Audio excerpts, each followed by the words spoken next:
In today's video, I'm going to teach you how to change profile photo on Meta Business Suite. If you want to refresh your brand image or simply update your Facebook page with a new profile picture, Meta Business Suite makes the process pretty straightforward. I'll walk you through it slowly so it's easy to follow from start to finish. To begin, open Meta Business Suite and make sure you're on the correct business account and Facebook page. Once you're on the main dashboard, look for the option that says Edit Facebook Page and click on it. This will take you to the page settings and editing area where you can manage visual elements like your profile picture. After that, find the pin icon near the current profile photo. This icon is commonly used to indicate that something can be edited, so if you're looking around the profile image area, that's the button you'll want. Go ahead and click the pin icon to open the photo editing options. Next, click on Upload Photo. This is the option that lets you replace the current image with a new one from your computer.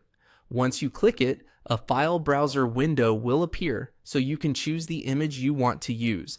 Now, choose a photo from your device.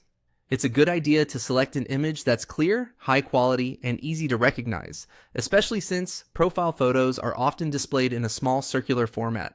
If you're using a logo, make sure it isn't too close to the edges. If you're using a headshot or branded image, try to pick one that stays readable even at a smaller size. Once the image is selected, you'll be able to reposition the photo. This part is important because Meta may crop the image to fit the profile photo frame. Take a moment to drag the image and adjust its placement so the most important part stays centered and visible. This helps avoid awkward cropping and makes sure your profile photo looks polished across desktop and mobile views. When everything looks right, click Save. That will apply the new profile photo to your Facebook page through Meta Business Suite. And that's it. Your updated image should now be live, although in some cases it may take a moment to fully refresh across all views. If needed, reload the page to confirm the change. With just a few clicks, you've successfully updated your profile photo in Meta Business Suite.